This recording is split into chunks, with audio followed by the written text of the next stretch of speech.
Nerd morning, everyone. My name is Jeremy, and today we are going to be talking about the Star Wars announcements that just landed recently. And I'm like so excited. I've got Joseph and John here with me just to be able to have a couple of additional perspectives on these new announcements. There were like 10 new things that were announced for Star Wars, which is massive. Disney is definitely investing into their investment. Yes. Yes. Which, as a Star Wars fan, I'm really excited for because I'm wanting more Star Wars to love and enjoy. Yeah. And that's my approach to it. So the first one that's really big that they did was Star Wars Rogue Squadron. Now, this is going to be directed by Patty Jenkins, who is the director from Wonder Woman. And I am a huge fan. I think that Patty Jenkins is a tremendous director. A great story. And I think that will work really, really well for the Rogue Squadron story. It will. I'm most familiar with Rogue Squadron from the novels that came out in the mid to late 90s. And those were really fun stories.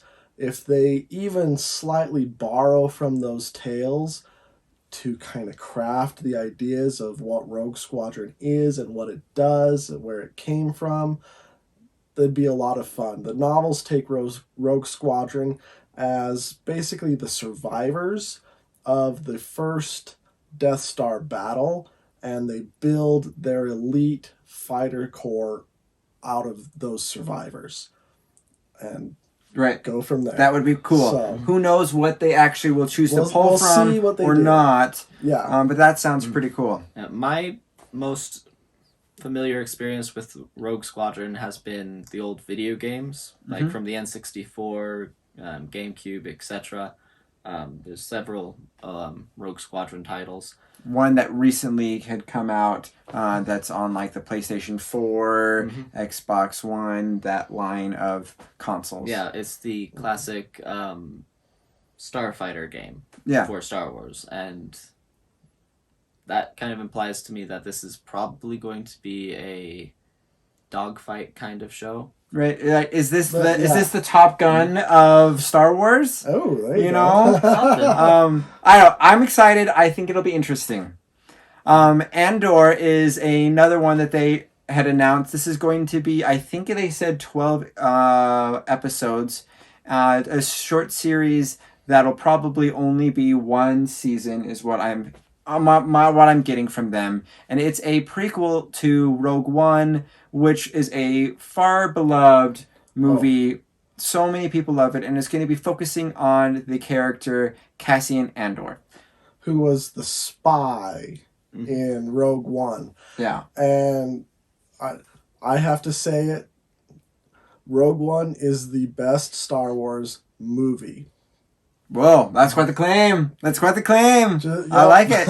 So, my first thoughts when I see this is one of the biggest inspirations for Cassian Andor's character was Kyle Katarn. The whole of Rogue One had lots of inspiration from the Dark Forces game, even though it that's a great went completely different direction. So it'll be interesting to see some of his spy missions and infiltration of Imperial bases and see what we get. I think this got a lot of potential. I think it's a really cool character, and so I'm on board. Obi-Wan Kenobi. Now, this one I am really, really excited for. It's going to be having Ian McGregor as well as Hayden Christensen reprising their roles as Obi-Wan Kenobi and now Darth Vader. And it's going to be around 10 years after the events where we had last seen them, and I think that sounds awesome. Obi-Wan Kenobi has a big mission to prolong the Skywalker saga, leading in, of course, and towards A New Hope. Darth Vader is starting to establish his supremacy and being that right hand for the Emperor, creating what he will see as peace and stability in the galaxy for the Empire. This is going to be a little interesting because as far as A New Hope, it really seems like on the Death Star was the first time that Darth Vader met Obi-Wan. So I'm not sure how they're going to play this. In Star Wars comics, you get to see some of Darth Vader's obsession with hunting down Obi-Wan. Mm-hmm. So it might be interesting. They might never truly cross paths in the show, but Yeah, we'll see. we'll see. It'll be very interesting.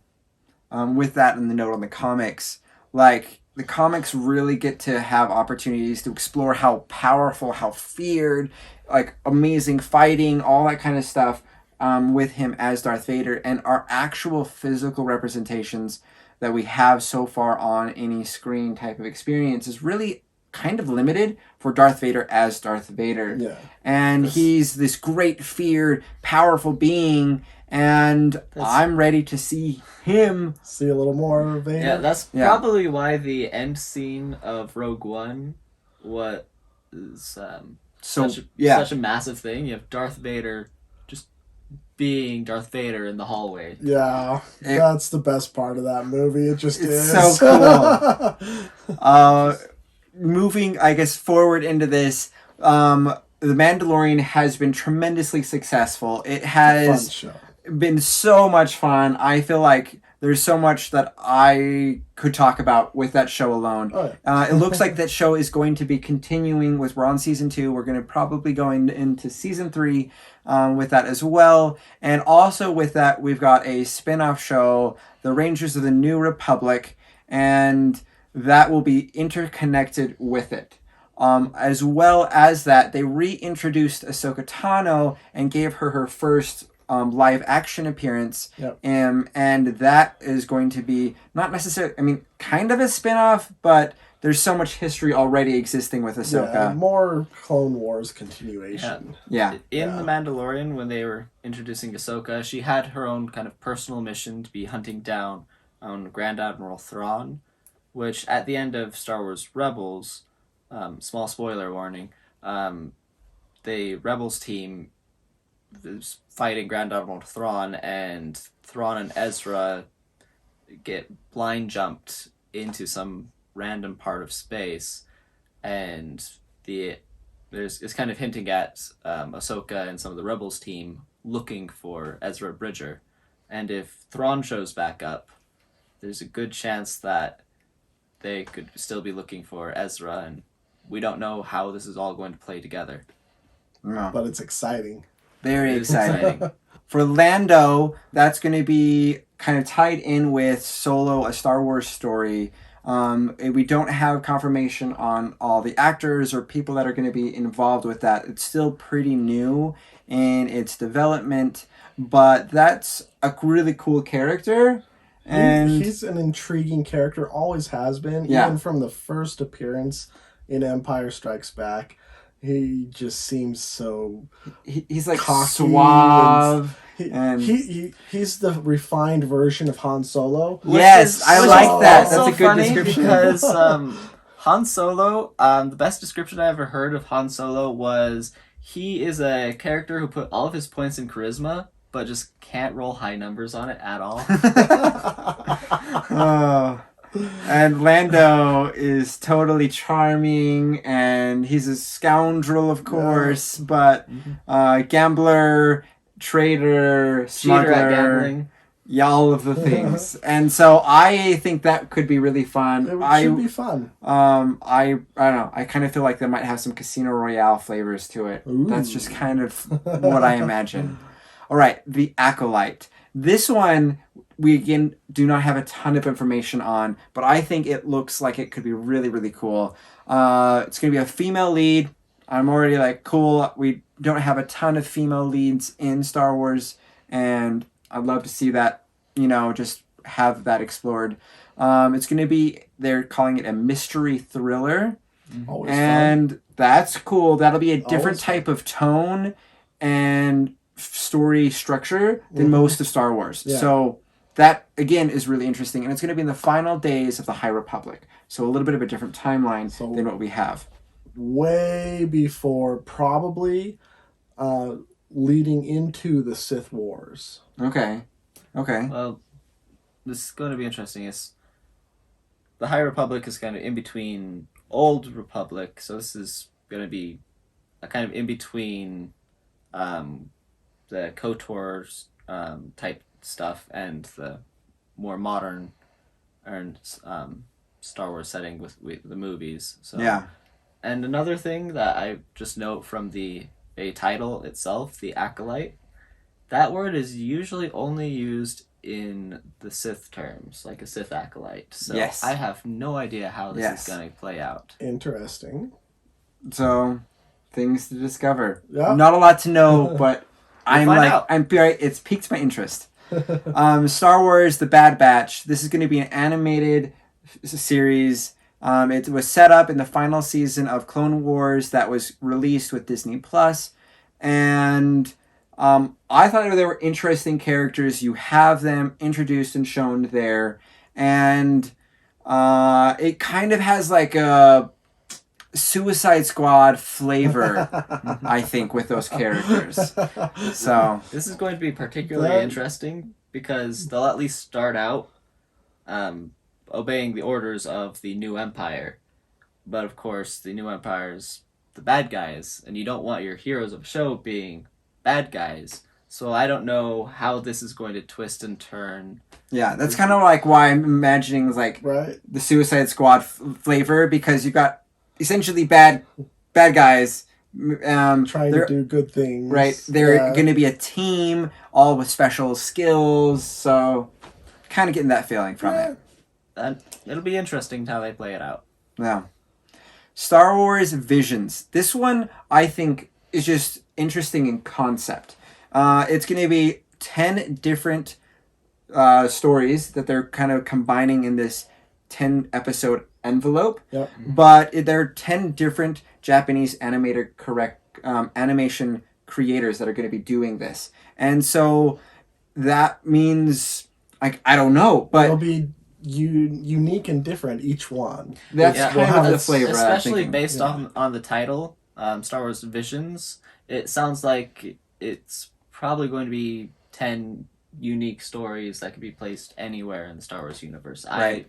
I have a feeling this is not one continuous story. Yeah, that's the feel I'm getting as well. And I've seen some people who have done what if Star Wars was an anime, and then they go out and they build like this like art trailer, and I've seen some beautiful designs and stuff that other people have done just kind of at a fan level. And if they go anywhere in that direction at all, that would be a like Fun. Especially very, on a professional very level. amazing experience. Yeah. It'll be fun. And then last but certainly not least, a droid story. It's going to be an animated series or story that's going to be focusing around R2-D2 and C-3PO, which are probably the most beloved characters of Star Wars. Easily the Yeah, most beloved. I can imagine that this is also probably going to be the one for the youngest audience out of all of these. That is true. We'll probably have a wide range of ratings and audience intent here, and this one I'm could sure. definitely be focused on them. Yeah. Yeah. And let's face it, R2-D2 is the one who knows all the secrets. That's why they don't let him talk. They don't put a voice box in there because he can be like, guys, I remember way back in the time when... Right? So that will be a... Just defeat Darth Vader with stories of him when he was a kid. Now this is pod race. He probably is able to record and play back those audio visual clips, right? And show that off. R2 man. knows all. Yeah. R2 knows all. So I think there's a ton of really cool things here. Let's go real quick and be like, what's the thing you're most excited for on this list? We'll start Rogue with you. Squadron. Right? Big movie, amazing director. Dogfighting in spaceships and X-Wings are just cool. Yeah. So, yeah. It feels very Star Wars. Yes. Okay, John? I feel like Ahsoka is going to be one of my most interesting things. I'm a big fan of her character, and I really enjoyed Star Wars Rebels. And if this is going to go the way that I'm predicting, it'll be kind of nice to pull to a close some of those story arcs that they left open. I kind of want to go and mime you there. Ahsoka Tano is my absolute favorite character of all of Star Wars, and I felt like what we saw with her so far was really, really good. But I'm gonna say I think the most anticipated thing that we're gonna see will be Obi-Wan Kenobi. Yes. I think Obi-Wan Probably so. has a big, big fan base. Yeah. You know, like if you say hello there, like you're supposed to say General Kenobi, you know, like that is the appropriate response. And like Ian McGregor just embodied this character so well, So well. and especially with it being a character that had previously existed, Yes. and I think did an incredible job. And It's hard to replace Sir Alec Guinness. yes, You- and he you did a know. great Yes. job. And Hayden Christensen reprising the role with Darth Vader, getting those two guys together in any capacity, Yeah. I think will be the biggest thing that we will see. Mhm. So there you guys have it. Those are our kind of first reactions and thoughts with the big announcements from Star Wars that came out this week. Hopefully this was helpful and informative for you guys. Thank you guys so much for watching. Be sure to like and subscribe for more content like this, as well as follow the channel on the various platforms at Nerd Morning on places like Facebook, Instagram, and Twitter. Thank you guys so much again. We'll catch you guys next time.